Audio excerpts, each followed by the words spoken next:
German naval lieutenant, vanished in 1943. 82 years later, his secluded coastal bunker was found. Hey everyone! Tonight we're stepping into one of the most extraordinary historical discoveries of the past decade.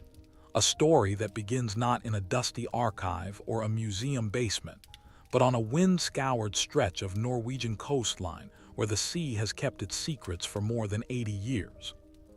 It's early April 2025. A small team of civil engineers contracted by the Norwegian Coastal Authority is conducting routine subsurface scanning along the Nordland coast, approximately 40 kilometers southwest of Bodo, near the fishing village of Morsvikbotn.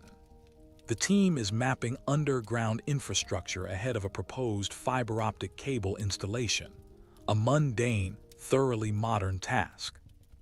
Their equipment is state-of-the-art, ground-penetrating radar units mounted on tracked vehicles, feeding real-time data to laptop screens inside a heated survey van parked beside a gravel access road. On the morning of April 3rd, lead surveyor Ingrid Halvorsen notices something unusual on her display. The radar returns show a large, regular void beneath the coastal cliff face, rectangular, consistent with engineered construction, sitting roughly 9 meters below ground level and extending nearly 18 meters into the hillside. The void is too large, too geometrically precise to be a natural sea cave. It shows reinforced concrete walls approximately 60 centimeters thick. It has internal divisions, separate chambers, and what the radar interprets as a partially collapsed access shaft running vertically toward the surface. Halvorsen flags it immediately. Within 48 hours, a joint team from the Norwegian Institute of Cultural Heritage Research and the Directorate of Cultural Heritage arrives on site. Ground truthing excavations begin on April 6th. What they find beneath 40 centimeters of peat and sediment is a steel access hatch, badly corroded but structurally intact, set into a reinforced concrete collar. The hatch bears the stamped insignia of the Kriegsmarine, the German Navy of the Third Reich, along with a serial designation stenciled in faded black paint. KMBAUBATLLON 602, Anlaga NORDWSD 7. Construction Battalion 602. Installation Northwest 7. It takes 3 days to safely breach the hatch. Structural engineers confirm the tunnel is stable. On April 9th, at approximately 2 p.m. local time, Norwegian archaeologist Dr. Bjorn Eikeland leads a 4-person team into the darkness below. The bunker is extraordinary. 3 interconnected chambers, each roughly 6 meters by 4 meters, lined with wooden shelving, much of it collapsed but intact enough to still hold objects. A sleeping area, a small workspace, and in the 3rd chamber, sealed behind an interior steel door that has been bolted from the inside, something that stops every member of the team dead in their tracks. On a wooden desk, warped by moisture but still standing, sits a leather attaché case, its brass clasps green with oxidation. Beside it, an empty tin cup. A wool officer's coat hanging from a wall hook, moth-eaten but unmistakably German naval in cut, with lieutenant's shoulder board still attached. And on the desk, beneath the attaché case, a single folded sheet of paper bearing a name written in neat, deliberate German script. The name on that paper is Oberleutnant zur See Klaus Werner Brandt. According to the official records of the Kriegsmarine, Lieutenant Klaus Werner Brandt was listed as Gefallen fallen, killed in action, on November 19, 1943. His death was attributed to the sinking of patrol vessel VP-2307 in the waters of the Vestfjord, lost with all hands during a British naval engagement northwest of the Lofoten Islands. He was 26 years old. His file was closed. His name was added to the Ehrentafel der Deutschen Marine, the roll of honor of the German Navy, and that, as far as the historical record was concerned, was that. But the attaché case on that desk tells a profoundly different story. Inside it, investigators would find logbooks, maps, forged identity documents bearing a different name but the same photograph, personal letters addressed to a woman in Hamburg, never sent, a hand-drawn escape route tracing a path from the Norwegian coast through Sweden, Denmark, and into the post-war chaos of Central Europe, and a final entry in a personal diary dated not November 1943, but March 1947. Klaus Werner Brandt did not die in the Vestfjord. He disappeared deliberately, meticulously, and with extraordinary cunning, and this bunker was the first step in a journey that would take him halfway across the world. If you want to see what investigators found when they went deeper into that attaché case, and where this trail ultimately leads, hit that like button, subscribe to this channel, and drop a comment below telling us where in the world you're watching from. We have viewers joining us from Tokyo to Toronto to Cape Town, and we genuinely love knowing we're exploring this history together from every corner of the globe. This is a story 8 decades in the making, and we are just getting started. To understand what Klaus Werner Brandt did, and why he did it, you have to understand who he was before the war stripped everything away from him. Klaus Werner Brandt was born on February 14, 1917, in the port city of Kiel, Germany, on the southwestern shore of the Baltic Sea. Kiel was, and remains, one of Germany's most historically significant naval cities, home to the Kaiserliche Marine shipyards, later the Kriegsmarine, the site of the famous 1918 sailors' mutiny that helped bring the First World War to its end. For a boy growing up in Kiel between the wars, the sea was not a distant abstraction. It was the central fact of civic life. The smell of salt water, the sound of ship horns, the sight of naval vessels moving through the Kiel fjord, these were the textures of childhood. His father, Friedrich Georg Brandt, was a marine engineering officer who had served with the Kaiserliche Marine during the First World War and survived the Battle of Jutland in May 1916. The elder Brandt was a decorated, technically brilliant man who left the Navy after the war and worked as a civilian engineer at the Deutsche Werk shipyard in Kiel. His mother, Elsa Margaret Brandt, née Hoffmann, was the daughter of a Lutheran pastor from Lübeck. By all accounts, she was an exceptionally well-read woman who spoke 3 languages and filled the family apartment on Düsternbrücker Weg with books, music, and a fierce insistence that her son would be educated above all else. Klaus was the eldest of 3 children.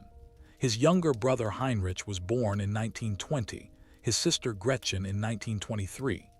The family was solidly middle class, culturally conservative, and though not politically active, broadly supportive, as most of their class was of the nationalist resurgence that swept Germany in the early 1930s.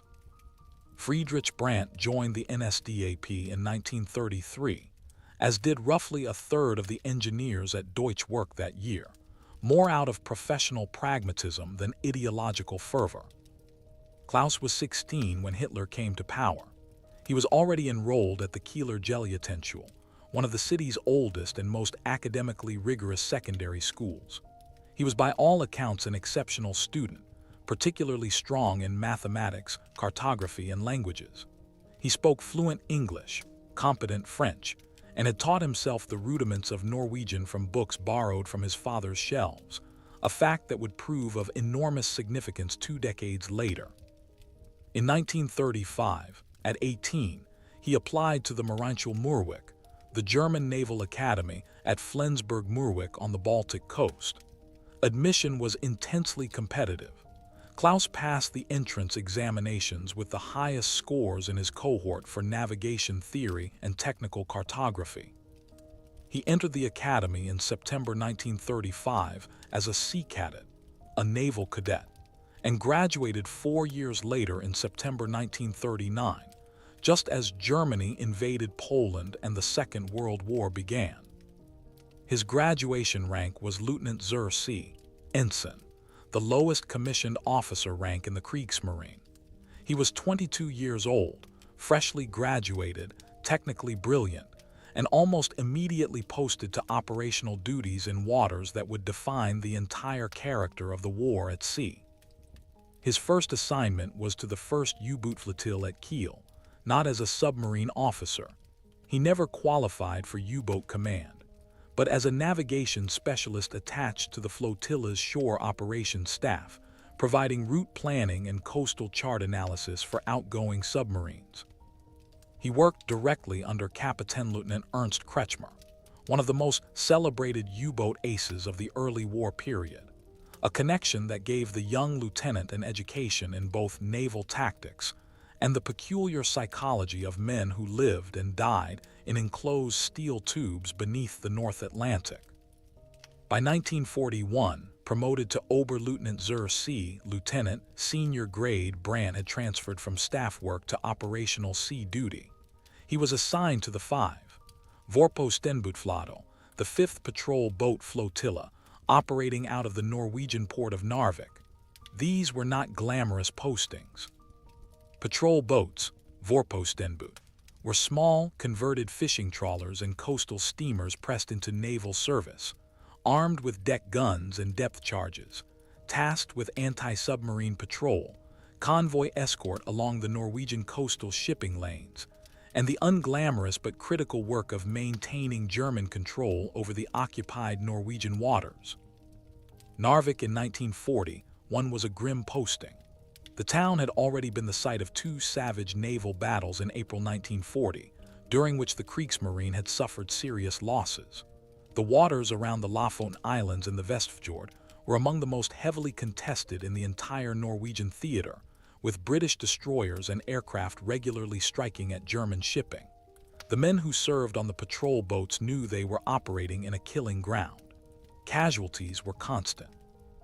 The survival rate for patrol boat officers operating in the northern Norwegian waters between 1941 and 1943 was approximately 43%. What distinguished Claus Brandt in this brutal environment was his extraordinary skill as a navigator, specifically his intimate knowledge of the labyrinthine coastal geography of Nordland, with its thousands of islands, fjords, skerries, and hidden channels. He had spent his pre-war leave hiking and sailing along the Norwegian coast on multiple occasions, driven by a personal fascination with Norse maritime history. He spoke the language. He knew the fishermen's charts that the official Kriegsmarine navigation manuals didn't include. Captains requested him specifically. He developed a reputation for threading patrol vessels through coastal waters that British aircraft couldn't follow without suicidal risk. His personal life, however, was already beginning to fracture under the weight of war. In June 1940, during a brief leave in Kiel, he had married Annelies Maria Scherber, 22 years old, the daughter of a Kiel schoolteacher. By all accounts, it was a genuine love match, letters found in the bunker attaché case, and subsequently authenticated by graphological analysis at the University of Oslo in June 2025. Describe a relationship of remarkable emotional depth and mutual intellectual respect. Annelies wrote to him of books, music, and the small details of domestic life in wartime Kiel.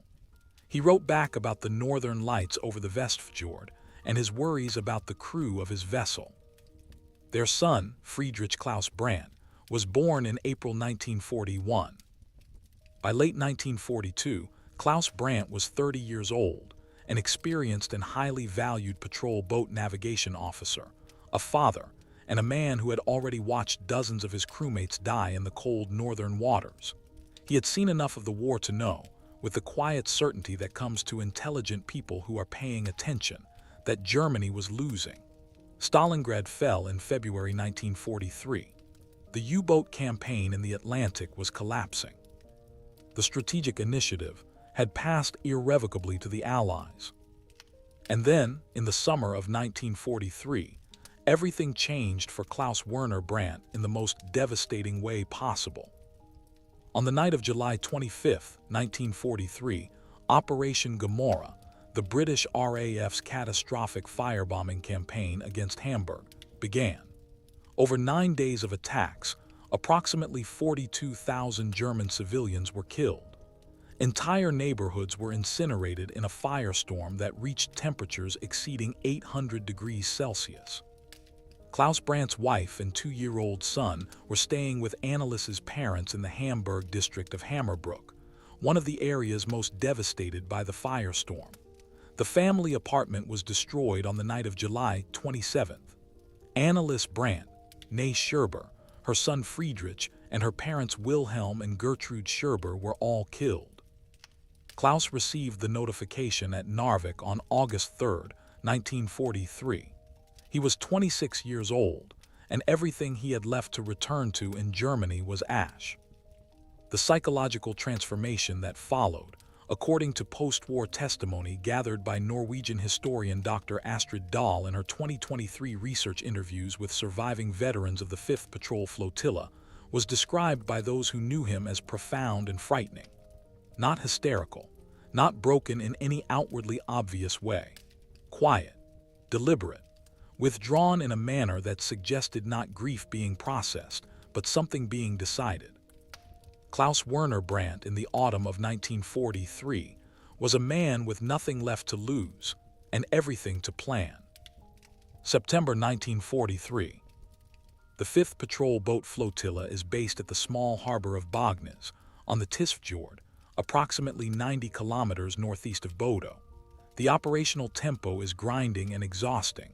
British aircraft are increasingly aggressive along the coastal shipping lanes, and the flotilla has lost 2 vessels in September alone. Morale among the junior officers is poor. Leave allocations have been cut. Replacement personnel are increasingly young, undertrained, and visibly frightened. For Oberleutnant Zur C. Klaus Werner Brandt, September 1943 is the month he begins building a secret. Later forensic analysis of the bunker's contents, conducted over a period of 8 weeks beginning in May 2025 by a joint Norwegian-German team under Dr. Eikeland, would reconstruct, with remarkable precision, the timeline of what Brandt did in those final weeks before his official death. He began with the bunker. Installation Northwest 7 had been constructed in the summer of 1942 by Bataljon 602 as part of the Atlantic Wall fortification program, specifically as a coastal observation and communication relay post designed to monitor British naval movements in the Vestfjord approaches. By September 1943, the installation had been effectively abandoned. The communication technology it housed had been superseded by more advanced equipment at the main base in Narvik. Its access path had been buried by a minor landslide in April 1943, and the flotilla's records show it was formally decommissioned and struck from the active facility register on May 12, 1943. But it was never destroyed. It was simply forgotten. Brandt knew about it. He had filed the original navigation charts for the installation's coastal access route 18 months earlier. He was, as far as anyone could determine, the only officer in the flotilla who still remembered it existed. Beginning in late September, he started making it livable. The bunker's inventory, painstakingly cataloged by Dr. Eikeland's team, includes 12 cans of preserved food with 1943 production dates, a hand-operated water pump connected to a natural spring within the hillside, an oil lamp with 3 replacement wicks, approximately 40 liters of lamp oil in sealed containers, 2 wool blankets of Kriegsmarine issue dated 1942, a medical kit with morphine vials, bandages, and anti-infection sulfa powder, and most significantly, a compact Leica camera with 6 rolls of unexposed film. He was not preparing a refuge, he was preparing a staging post. October 1943. The forensic timeline, reconstructed from diary entries, material evidence, and a series of decoded notations in the margins of a navigational logbook found in the attaché case, shows that Brandt spent October establishing the 2 pillars of his escape plan. The first pillar was a network. Through channels that remain only partially understood, Brandt had made contact with what Norwegian historians have identified as a fragment of the Nettverket, the informal term for the various Norwegian resistance networks that operated throughout occupied Norway, helping Allied personnel, escaped prisoners, and persecuted individuals reach neutral Sweden. The The specific cell he contacted appears to have been based in Fosk, a small town on the Secluded approximately 45 kilometers east of Bodo. Its central figure was a man named Tormod Bakken, a 43-year-old schoolteacher and Norwegian resistance operative who worked under the code name Falcon, the Falcon. How Brandt made contact with Bakken remains one of the genuine mysteries of the case. The most credible theory, advanced by Dr. Dahl in her 2024 paper for the Scandinavian Journal of Military History, is that contact was mediated by a Norwegian civilian harbor worker at Bognes named Einar Nygaard, who worked as a paid informant for both the Kriegsmarine Harbor Authority and the Fosk resistance cell, a remarkably dangerous double role that he apparently maintained for nearly 2 years. Nygaard died in 1978, and his surviving daughter, Sigrid Nygaard, confirmed in an interview with Dr. Dahl in November 2023 that her father had spoken vaguely in later life of helping a German officer who wanted to stop being German. The second pillar was documentation. Within the attaché case, investigators found 3 sets of identity papers. The first was Brandt's genuine Kriegsmarine Soldbuch, his service paybook, serial number KM 458139B, issued at Moorwick in 1939. The second was a Norwegian civilian identity card bearing the name Christopher Anders Berg, occupation listed as Fisker fisherman, with a Bodo address and an issue date of September 1943. The card is a forgery, authenticated as such by the Norwegian National Archives Document Laboratory in June 2025, but an extraordinarily good one. The photograph matches Brandt. The card stock is genuine Norwegian wartime issue. The official stamps appear to have been created from an actual Norwegian civil registry stamp, possibly obtained through Bakken's network. The third document is the most extraordinary. A Swedish identity card in the name of Carl Anders Bergström, occupation engineer, with an address in Gothenburg. Unlike the Norwegian card, this one appears to have been genuine, issued by Swedish authorities on behalf of an actual registered Swedish resident, suggesting that Bakken's network had connections that extended across the border into neutral Sweden, connections capable of creating legitimate official documentation for non-existent people. October 31, 1943, evening. This is the date of the last genuine entry in Brandt's official duty logbook, the one filed with flotilla headquarters.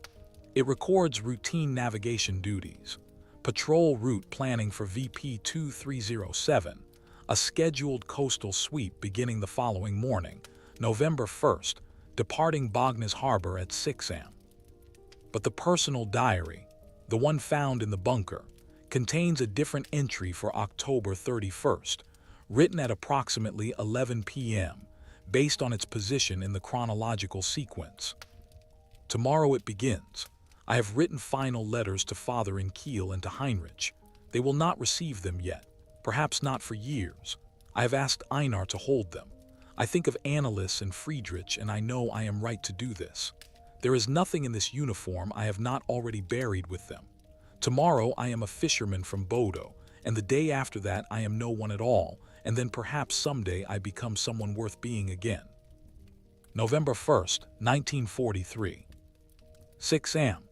Patrol vessel VP 2307 departs Bognes Harbor as scheduled, with Oberleutnant Brandt logged aboard as navigation officer. The vessel carries a crew of 14 men and is tasked with a routine anti-submarine sweep of the outer Vestfjord approaches northwest of the Lofoten Islands. What happened to VP 2307 on November 1st is not disputed by history. The vessel was attacked at approximately 10:30 a.m. by the British destroyer HMS Opportune, operating as part of a Royal Navy strike force targeting German coastal shipping. The engagement lasted approximately 22 minutes. VP 2307 was hit by gunfire, caught fire, and sank in approximately 12 minutes. 4 crew members were rescued by a nearby German patrol craft, 10 were listed as killed in action. 1. Brandt was listed as vermissed missing, presumed dead. The official Kriegsmarine inquiry, conducted on November 8, 1943, concluded that Oberleutnant Brandt had been killed during the initial gun attack, and his body had gone down with the vessel. The inquiry noted that the 4 survivors had not directly witnessed his death, but all confirmed he had been at his duty station on the bridge as the attack began, and none had seen him in the water during the rescue. The inquiry's conclusion was accepted without challenge. The file was closed, and Klaus Werner Brandt was declared officially dead. But the evidence tells a different story. The night of October 31st, pre-dawn November 1st. At some point between 11 p.m. on October 31st and 4 a.m. on November 1st, the exact time is unknown, Brandt left the quarters he shared with 2 junior officers at the Bognes Harbor facility. He walked to a section of the harbor used for storing civilian fishing vessels, where Einar Nygaard had arranged for a small motor launch to be left unattended with a full fuel tank. He took his personal possessions, the attaché case, the camera, the diary, and drove the launch south along the coast in darkness, running without lights, navigating by memory along a coastline he knew intimately, toward the hidden access path to Installation Northwest 7. He was at the bunker by approximately 4:30 a.m. He had, in effect, already vanished before VP 2307 even left harbor. The 10 men who died on VP 2307 that morning died without any knowledge that their navigation officer was already 3 hours away from them, alive, crouched in the dark of a concrete bunker, listening to the distant sound of their vessel's engine heading toward a confrontation he would not share. This is the fact that haunts every investigator who has examined this case. Brandt had done nothing to warn those men. He had not sabotaged the patrol, had not tipped off the British, had made no attempt to spare his crewmates. He had simply been absent. He had used their deaths he could not have predicted with certainty but could have anticipated as statistically probable, as the final element of his disappearance. Whether he knew the attack was coming, or simply calculated that patrol boat mortality rates were high enough to make his absence plausible, remains unknown. The diary entry for November 1st, the last entry in that bunker diary, contains only 6 words in German. 10 Männer, ich bitte um Vergebung. 10 men, I ask for forgiveness. November 1st to November 14th, 1943. Brandt remained in the bunker for approximately 2 weeks. The food supply and water pump were adequate. He had the Leica camera and spent time, according to notation in the margins of his cartographic logbook, photographing sections of his escape maps and personal letters to ensure copies existed if the originals were lost. Tormod Bakken made contact through Einar Nygaard on approximately November 7th. A Norwegian fisherman named Gunnar Holt, operating under the cover of a legitimate fishing permit for the Nordland coastal waters, brought a message hidden in a salted fish barrel. The route is open. The snow comes early this year. Come south now. On November 14, 1943, Klaus Werner Brandt locked the interior door of Chamber 3 from the inside, bolting it with a steel rod he had fashioned from the bunker's equipment, placed the attaché case on the desk, and left through the main access hatch, sealing it behind him. He would never return. April 2025, Morsvikbotn, Norway. The concrete access hatch is open. The steel rod that bolted Chamber 3 from the inside has been carefully removed by Dr. Eikelen's team using a pneumatic tool that took 40 minutes to operate without damaging the chamber walls. The door swings open, and the 21st century meets November 1943 across an 82-year silence. The investigation that follows is one of the most technically complex forensic operations conducted in Norwegian peacetime history. Dr. Bjorn Eikeland, 47, is a specialist in World War II-era coastal installations. He has spent 15 years cataloging German military construction sites along the Norwegian coast. He has opened bunkers before. He has found equipment, paperwork, personal effects. He has never found anything like this. The first priority on April 9th and 10th is documentation. Before anything is touched, the 3 chambers are photographed with high-resolution digital cameras and mapped in 3 dimensions using laser scanning equipment. Every object is recorded in situ. The desk, the chair, the hanging coat, the attaché case, the tin cup, all of it is GPS tagged, measured, and documented in a photographic record that will eventually run to over 1,200 images. On April 11th, the attaché case is transported under controlled conditions to the Norwegian Institute of Cultural Heritage Research's Conservation Laboratory in Tromsø. The journey takes 7 hours by road and ferry. April 14th, 2025, Tromsø Conservation Laboratory. The case is opened for the first time in approximately 82 years under the direction of conservator Dr. Hans Sorensen. The brass clasps yield after careful lubrication with a specialized solvent. Inside, the contents are found to be in surprisingly good condition. The cold, dry interior of the concrete chamber has served as an inadvertent climate-controlled archive. The inventory of the case's contents is published in a preliminary report dated May 3, 2025. Item 1. A Kriegsmarine Service Paybook Soldbuch, serial number KM458139B, issued September 1939, in the name of Oberleutnant Zur C. Klaus Werner Brandt, born February 14, 1917, Kiel. Contains service record entries up to October 1943. Item 2. A Norwegian civilian identity card in the name of Christopher Anders Berg, fisherman, address listed as Netter Strandgate 14, Bodo, issued September 1943. Forensic examination confirms this to be a forgery of considerable skill, produced on genuine 1943-era Norwegian civil registry paper stock.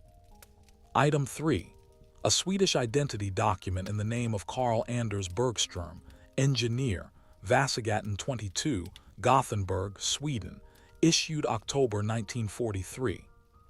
This document is determined, after consultation with the Swedish National Archives in Stockholm, to be genuine, issued by the Gothenburg Civil Registry, as part of what Swedish archivists identify as a small tranche of identity documents produced for an Allied resistance support operation running through Sweden between 1942 and 1945. Item 4. A leather-bound personal diary, 187 pages, handwritten in German, covering the period from January 1942 through November 14, 1943. Approximately 60% of the pages are legible after conservation treatment. Item 5. A navigational logbook with cartographic annotations, including hand-drawn route maps covering the Norwegian coast between Bognes and the Swedish border, with waypoints marked in pencil and annotated in what graphological analysis identifies as a combination of standard notation and a personal cipher. Item 6. 7 personal letters addressed variously to analysts, the first 3 clearly written before the Hamburg bombing, Father Friedrich Georg Brandt Kiel, Heinrich, Klaus's younger brother, and one addressed simply to whoever finds this. The last letter is undated but positioned at the end of the diary's loose document pocket, suggesting it was placed there last. Item 7. A Leica Model EIC camera, serial number 389,447, containing a partially exposed roll of film. The film is extracted and developed under controlled conditions in April 2025, revealing 17 usable images, maps, documents, and several photographs of a man in civilian clothing whose face matches the identity photograph in the soldbuch. Item 8. A small cloth drawstring bag containing 18 gold Reichsmark coins, 1936 and 1937 mint dates, and 3 gold rings, 2 wedding bands and 1 signet ring bearing the Brandt family crest. The gold is of immediate significance to investigators. The Reichsmark coins and the wedding bands represent substantial portable wealth by 1943 standards, enough to fund travel, bribes, and several months of living expenses in any European country. The presence of 2 wedding bands is particularly poignant. The smaller of the 2, a woman's band, is engraved on the interior with the inscription A and K, June 1940, Annelies and Klaus, June 1940. He had carried his dead wife's ring across every step of whatever journey came next. DNA analysis, May through June 2025. Within weeks of the discovery, the Norwegian Institute initiates contact with descendants of the Brandt family through the German Federal Archives in Koblenz. The process of locating living relatives is complicated by the fact that Klaus's brother Heinrich Brandt died in 1991, and his sister Gretchen, who survived the war and emigrated to Australia in 1949, died in 2003. However, Heinrich's son, Thomas Brandt, born 1958, currently residing in Munich, is identified through civil registry records as the closest living male-line descendant of Friedrich Georg Brandt, making him a first-degree collateral relative of Klaus Werner Brandt. Thomas Brandt is contacted by the German Federal Archives on May 19, 2025. He provides a buccal swab DNA sample on May 26.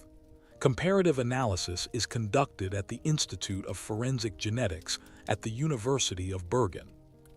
The DNA extracted from cellular material on the interior collar of the officer's coat hanging in Chamber 3, preserved by the cold, is compared against Thomas Brandt's sample. The results, published in the investigation's interim report of July 2025, confirm a Y chromosome match consistent with first-degree collateral kinship within the Brandt male line. The coat belonged to Klaus Werner Brandt.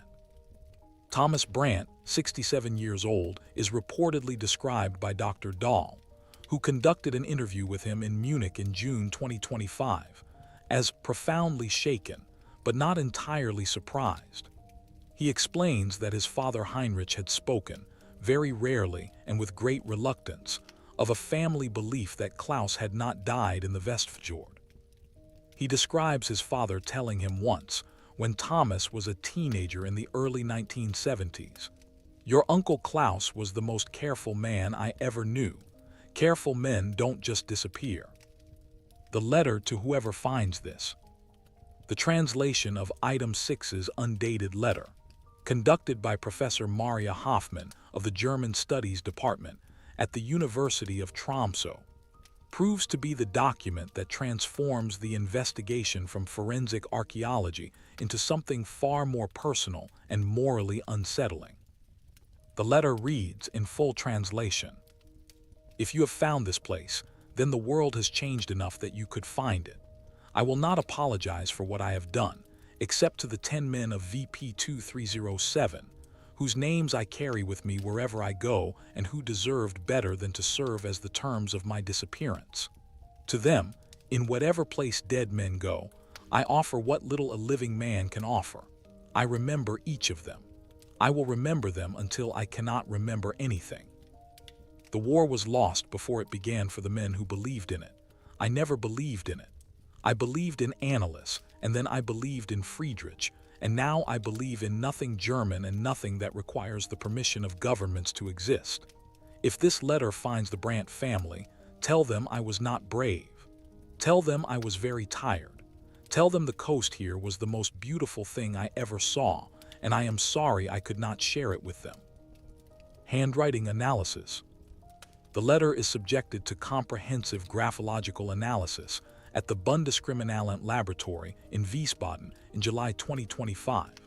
Comparison is made against 3 authenticated samples of Klaus Brandt's handwriting, his Solbach personal details section, the flotilla duty log entries from October 1943, and the diary.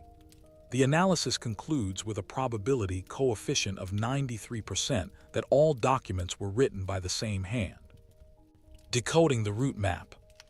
The navigational logbook cipher annotations occupied two researchers at the Norwegian Defense Research Establishment for 3 weeks in May 2025. The cipher turns out to be elegant in its simplicity, a substitution system based on standard Admiralty chart notation, modified by a personal key that Brandt had encoded into the page margins as what appeared to be routine calibration notations. Once broken, the annotations reveal a detailed escape route with 6 waypoints between the bunker and the Swedish border, each with a time window and a contact instruction. This route, fully decoded, forms the basis for the investigation's most explosive chapter. The route revealed in the decoded logbook does not simply show one man's escape, it shows an infrastructure. The 6 waypoints between Installation Northwest 7 and the Swedish border, as decoded by the Norwegian Defense Research Establishment team in May 2025, represent a sophisticated relay system involving at least 11 individuals, 3 separate organizations, and financial resources far exceeding what a single naval lieutenant could have accumulated. The route was not built for Klaus Werner Brandt. It was already operating. He had bought access to it. Waypoint 1, Fosk, Nordland County. The first stop on the route, approximately 45 kilometers east of the bunker's coastal location, was the residence of Tormod Bakken, the schoolteacher identified earlier, operating under the codename Falcon. Bakken's home on Estjagata Street in Fosk served as the entry point into the Netverket branch that ran eastward toward the Swedish border. Norwegian National Archives records, cross-referenced with post-war German Federal Archives documentation declassified in 2019, confirm that Bakken's cell assisted at least 37 individuals between 1942 and 1945.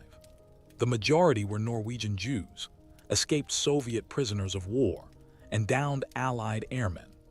Brandt appears to have been one of approximately 4 German military personnel who used this specific cell to defect.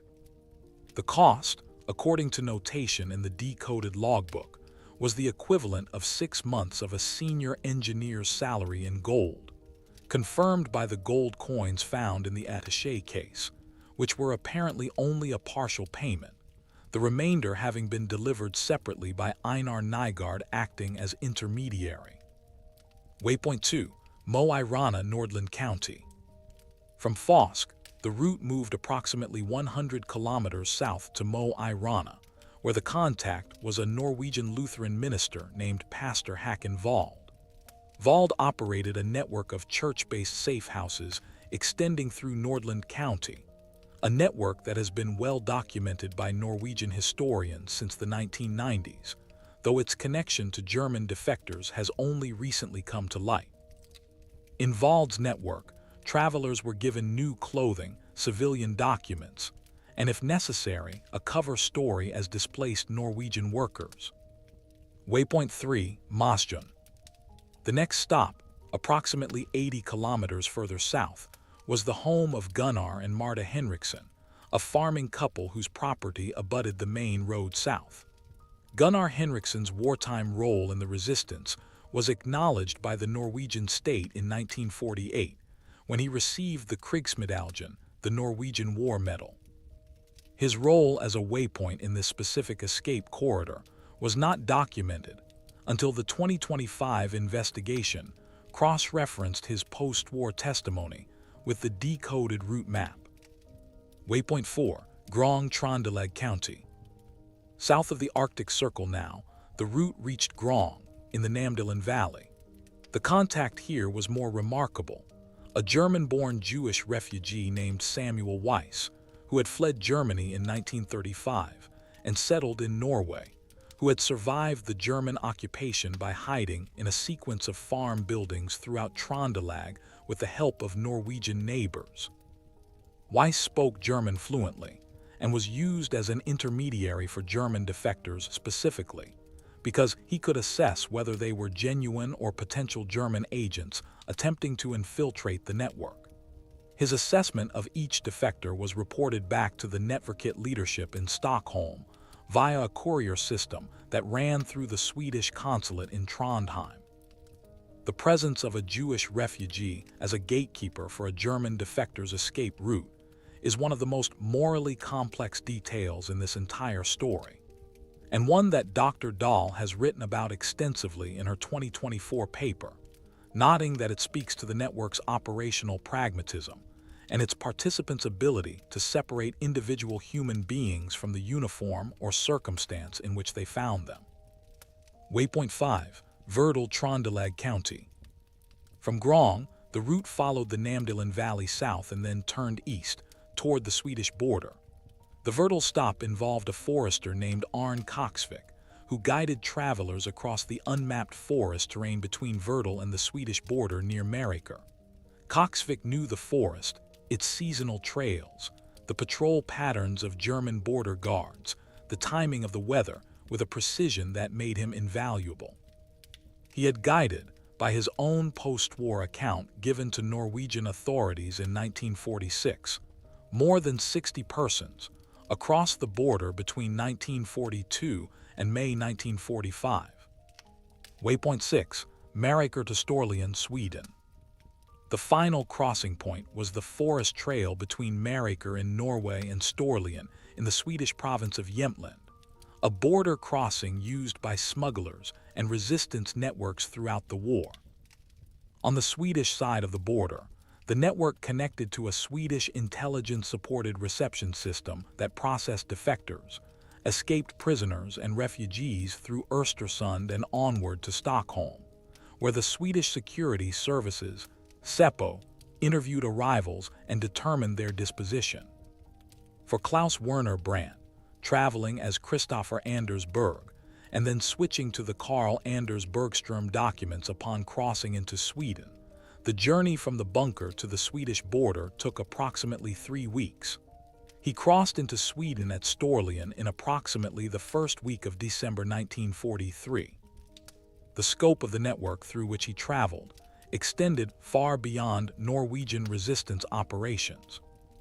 Post-war documentation from the Swedish National Archives, shared with the Norwegian investigation team in June 2025 under a bilateral research agreement, reveals that the Grong-Verdal-Mariker corridor was used between 1943 and 1945 by at least 114 individuals, including 3 former members of the SS who had defected, 2 German civilian administrators who had participated in deportations of Norwegian Jews and later sought escape, and most significantly, evidence suggesting that a portion of the network's financial underpinning came from a fund operated by the SS's own external intelligence service, the SD Ausland, as a contingency escape asset for high-value personnel who might need to vanish if Germany's military position collapsed irretrievably. This was the comradeship networks that would later, after 1945, evolve into the infamous Odessa escape infrastructure. Klaus Werner Brandt, a junior naval officer who had used the network purely for personal survival, had nonetheless traveled a road also walked by men whose crimes vastly exceeded anything on his own record. This is a distinction that the investigation takes great care to document, and one that the historical and ethical discussion around this case consistently returns to. Stockholm, Sweden, December 1943 to early 1944. The Swedish Security Service, Säpo, interviewed Carl Anders Bergström at their facility in Östermalm, Stockholm, sometime in December 1943. The specific interview file has not been declassified as of the time of writing this script, but a summary notation in a Säpo internal index released in 2021 under Sweden's 50-year archival disclosure rule records the arrival of a subject matching Brandt's description. Occupation listed as former German naval officer, defector, assessed as no intelligence value, no war crimes indication, released to civilian registry. In Stockholm, living as Carl Anders Bergström, Brandt found employment through a Swedish engineering firm, Ab Göteborgs Kustmätning, a coastal survey company based in Gothenburg, whose wartime operations included considerable contract work mapping Swedish coastal defense installations. His cartographic skills were immediately useful. By early 1944, according to Swedish civil employment records cross-referenced in the 2025 investigation, a Carl Anders Bergström, engineer, born February 14, 1917, was registered as an employee of the firm and a resident of a flat on Vasagatan in Gothenburg. He lived quietly. He spoke Swedish with an accent that his Gothenburg colleagues apparently attributed to a Norwegian background, consistent with his documented Norwegian identity history. He was regarded as technically excellent, personally reserved, and entirely unremarkable in every social sense. In 1947, 3 years into his Swedish existence, two things happen that the evidence allows investigators to trace with some precision. First, he wrote the diary entry dated March 1947, found in the bunker, which means he returned to the bunker at some point to add it, a detail that itself poses unanswered questions about his movements. The entry reads in translation, "I came back to see if it was still here. It is. The coast has not changed. I am changed. I do not know by how much." Second, a letter from Carl Anders Bergström, identified by graphological analysis as written by Klaus Brandt, is found in an archival collection in Kiel. Donated to the Kiel City Archive in 2003 by the estate of Heinrich Brandt following his death in 1991, the letter is addressed to Dear H. and dated April 1947. It contains no explicit identification of the sender, but references "the thing I told you I might do," and asks after father's health and whether the apartment on Duisternbrücker was rebuilt. It is signed only with the initial K. Heinrich Brandt received this letter in April 1947. He never responded through any channel that investigators have found, or if he did, no record of his response survives. But the fact that he kept the letter for over 4 decades, until his death in 1991, and that it ended up in his estate's archival donation, speaks to what it meant to him. His son Thomas told Dr. Dahl in June 2025, "My father never spoke of it directly. But sometimes, when the radio played particular music, I remember it was always naval songs, sea songs, he would become very still, and his eyes would go somewhere else. Now I think I know where." In 1950, Carl Anders Bergström disappears from the Gothenburg Civil Registry. No death record, no marriage record, no record of emigration through official Swedish channels. The trail goes to South America. In August 2025, investigators working in collaboration with the Argentine National Archives in Buenos Aires identify a Carl Berglund, close variant of Bergström, arriving in Buenos Aires aboard the Swedish cargo vessel MV Kronans on June 3, 1950. Berglund's entry documentation lists his occupation as ingenieur, his nationality as Swedish, his age as 33. The photograph on the Argentine landing card, partially preserved in the Buenos Aires Immigration Archive, shows a lean, fair-haired man with a high forehead and steady eyes. German forensic anthropologists at the University of Cologne compare the photograph to the Leica camera images from the bunker. The probability of identity match is assessed at 81% substantial, if not conclusive. Carl Berglund settles in Rosario, Argentina, a city with a substantial German and Scandinavian immigrant community in the post-war years, and one that historians of the post-war Nazi escape networks know as a secondary hub for European arrivals processed through Buenos Aires. He apparently works for a hydrographic survey firm operating on the Paraná River. He rents a house in the Alberti neighborhood. He is, by every observable measure, a quiet, solitary, technically skilled man living a modest and entirely unremarkable life on the Argentine pampas. He does not appear to have any contact with the German exile community in Argentina. The communities centered on Buenos Aires and Bariloche that housed genuine Nazi officials and war criminals in the post-war years. Whatever his reasons for choosing Rosario and South America, he did not seek out the company of former compatriots. The last document investigators can connect to him is a property lease renewal for the Alberti address, dated January 1971. Carl Berglund would have been 53 years old. The lease is not renewed the following year. There is no death record in Argentine civil registry that matches the profile. Klaus Werner Brandt, if the chain of identification is correct, vanished from the historical record as thoroughly in 1971 as he had vanished from the Vestfjord in 1943. Whether he died, moved again, or changed identity one final time remains unknown. He would have been 82 years old at the time the bunker was found in 2025. No one expects to find him alive, but no one can point to a grave, a death certificate, or a final witness account. The gap at the end of the story remains open, like the darkness at the end of a corridor that the flashlight cannot quite reach.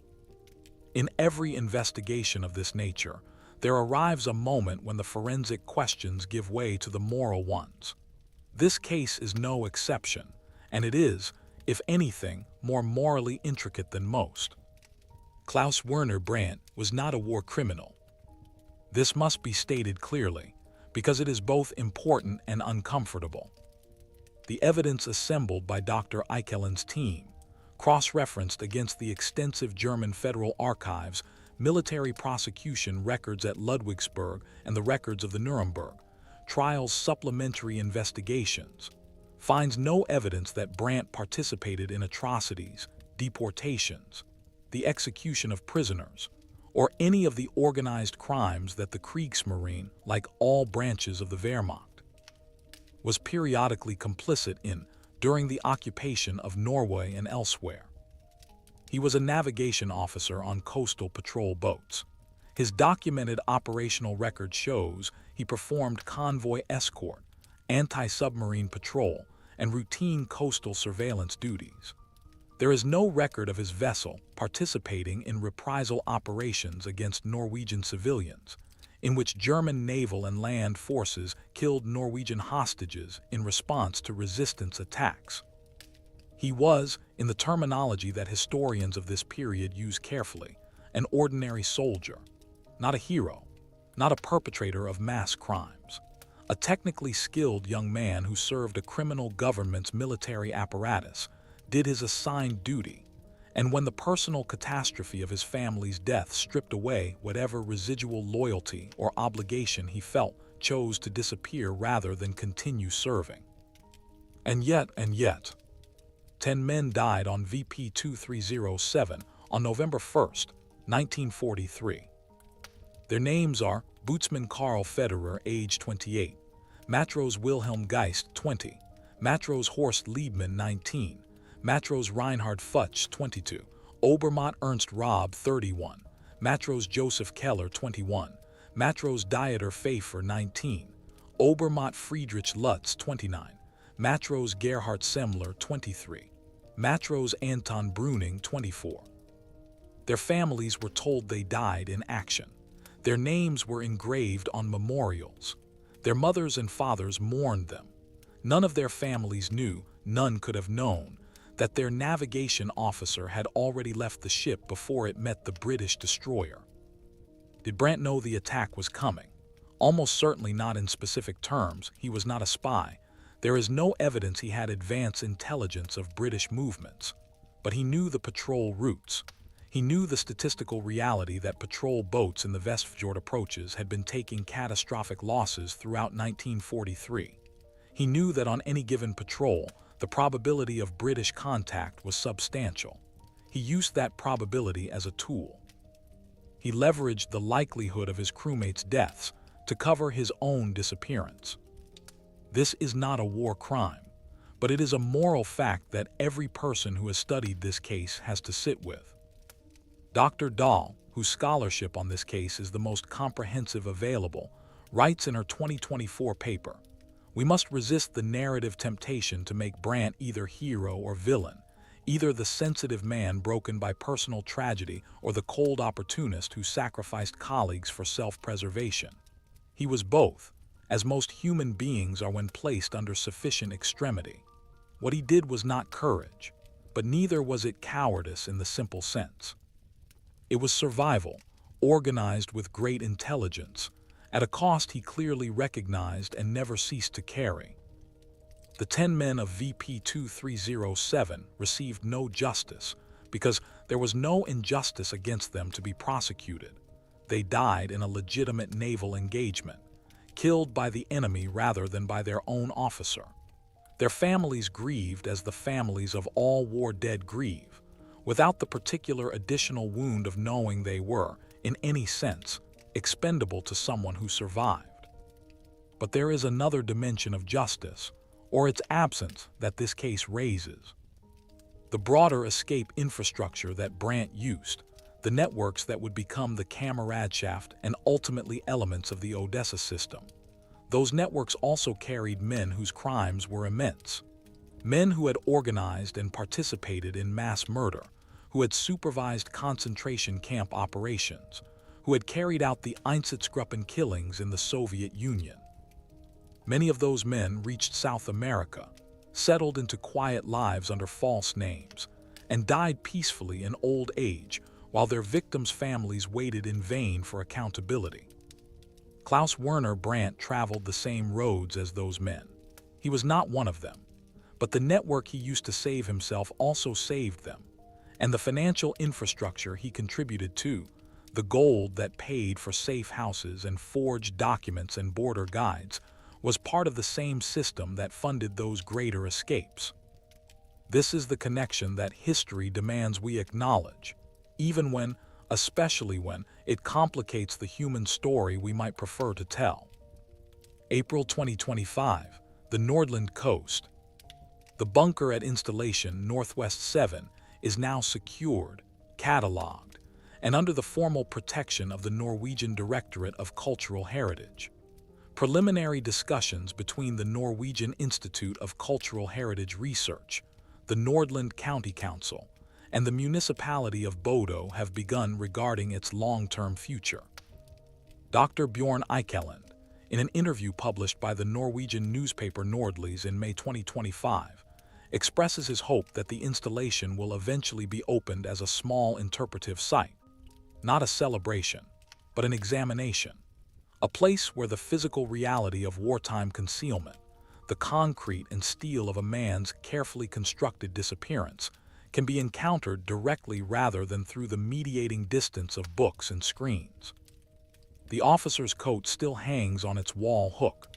The conservators have stabilized it, treated it against further deterioration, documented every thread and button. The 2 wedding bands, Annelises and Klauses, are held at the Norwegian Institute, pending a decision about their final disposition. Thomas Brant has indicated, in a statement released through Dr. Dahl in July 2025, that he would like the rings returned to the Brant family, to be buried together, even if we cannot find the man who carried them. There is something in that image, 2 wedding bands, carried through darkness and war and decades of self-imposed exile, finally finding their way back toward the family from which their bearer fled, that contains the essential emotional truth of this story. Not heroism, not villainy, just the weight of what people carry when they survive things that were supposed to kill them. The Vestfjord, northwest of the Lofoten Islands, is approximately 212 meters deep at the coordinates where VP 2307 went down. The wreck has never been located, though a Norwegian Naval Heritage Survey in 2019 identified acoustic anomalies in the area consistent with small vessel wreckage. The 10 men who died aboard her have no grave that can be visited. They are part of the sea floor, as so many tens of thousands of men who died in these waters are. Klaus Werner Brant, wherever he finally rested, died with their names. He told us so himself. What this story reveals about human nature is not comfortable, but it is true that extreme circumstances do not create monsters or saints so much as they amplify and accelerate the full complexity of what people already are. Brant was intelligent, capable, loving in his private life, morally serious enough to record his guilt, and ruthless enough to do what he decided to do. He was, in the most complete sense, a human being, and the bunker he left behind is a monument to all of that, the darkness and the light of it together. There is a particular kind of loneliness in the life he lived after 1943. No name, no country, no wife, no child, no family that could know him. The skills he used to navigate the Norwegian coast, the same skills that made him invaluable to the Kriegsmarine, became the tools of his permanent self-erasure. He navigated himself out of existence. And somewhere in Argentina, or somewhere else entirely, the thread of him simply runs out. The sealed door of Chamber 3 held its secret for 82 years. The mountains above the Norwegian coast are patient. The sea is patient. The peat that grew over the access hatch for 8 decades did not care what lay beneath it. History's concealed things do not demand to be found. They simply wait, with the indifference of deep time, for the moment when a surveyor's radar swings across the right hillside on the right April morning, and the ground finally gives up what it has been keeping. Sometimes the earth holds its secrets for 80 years, sometimes longer, and somewhere beneath some other hillside, some other coastline, some other latitude on this war-scarred planet, there are other sealed doors, other attaché cases, other folded letters addressed to whoever comes next. We have not found them yet, but they are waiting.